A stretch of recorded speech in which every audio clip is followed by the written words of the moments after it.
Братья и сестры, аз грешный Фатиния. Не могу не сказать своего слова в защиту нашей церкви, потому что по себе знаю, что такое быть мертвым душой и ожить.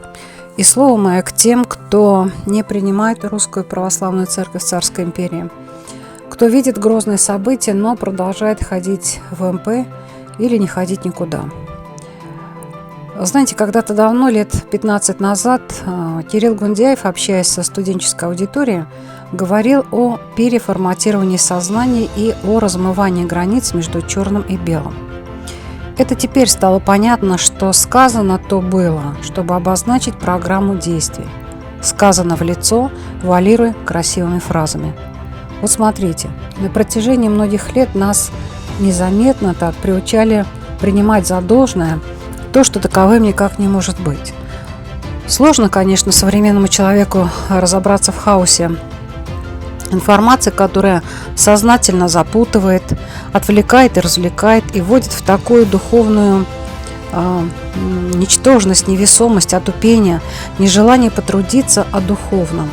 Люди, занятые как белочка погоней за орешком, а лукавые все придумывают, все подбрасывают, новые задачки, чтобы с последних сил, отработав неделю, упасть на диван, нередко с пивом и телефоном.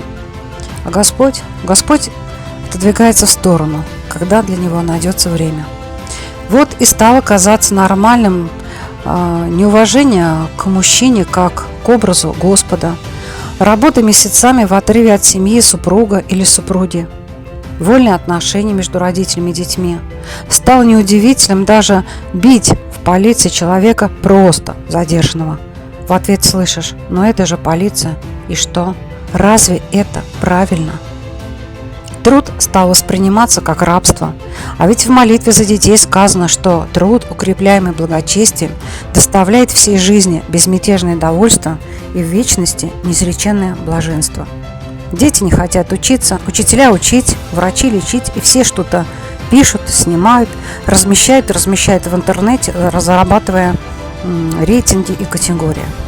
Мир превратился в сплошной театральный кружок. Все видят, что это никому не нужно, и продолжают делать. Лукавство вообще стало неотъемлемой частью мира. Лукаво все: обещания, цены, качество товаров, уровень отношений. Восприятие действительности не стало черного и белого, все стало серым. Вот вам и переформатирование сознания. И что же церковь? А не прошло даром отступление от канонов и окунание лжицев в спирт в храмах Московской Патриархии. Господь закрыл от них понимание происходящего, ослепил их. А они все продолжают убаюкивать прихожан, увещевая, что есть еще благодать в храмах МП, пытаясь заглушить голос людей, сознающих, что церковь МП больна. Зачем же убаюкивать? Если она есть, ее почувствует человек. А если после причащения происходит утяжеление душевного состояния, растет черствость, нечувствие, даже наоборот, тяга к греху, тут не Божье действие. И о какой благодати идет речь? Война идет уже из-за Бога, а заходишь в православное сообщество – тишина, природа, животные, милые стишочки, чтобы ничего не тревожило спокойствие. И как резонанс голос РПЦ Царской империи. Здесь прямо говорят, что черное – это черное, и белое – это не серенькое. Здесь обличать нелицемерно и не бояться никого, кроме Бога. В толковании на откровение святого апостола Иоанна Богослова, который еще в 1917 году составил Преосвященный Гермоген, сказано, что христиане последних времен будут воевать с врагами не воинским оружием, а крепкую верою и надеждой на Бога. И что они будут жить среди нечестивых народов совершенно отдельно от антихристианского мира, внутри себя, в сердце имея город возлюбленный. Вот с такими людьми я встретилась с Боголюбовым. Эти, как деревца, стройные владыки-монахини, кажется, они не ходят, а летят над землей. Они стремятся каждым словом, минутой, делом, помыслом служить Богу, не предать Его, а значит, в первую очередь любить. Благодать там такая, что и теперь, вспоминая обитель, мысленно прижимаюсь просто к старому домику. Люди, вы много слышали в МП о любви, о том, как научиться любить, как работать с душой. А у нас есть духовное кормление. Даже сейчас, когда державный владыка в темнице. Здесь в Царской империи люди оживают.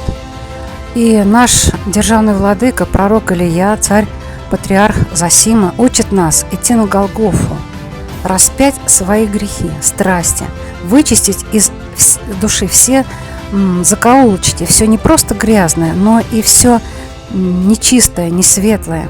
Он открывает нам потрясающий путь духовного роста. Он ведет нас к Богу.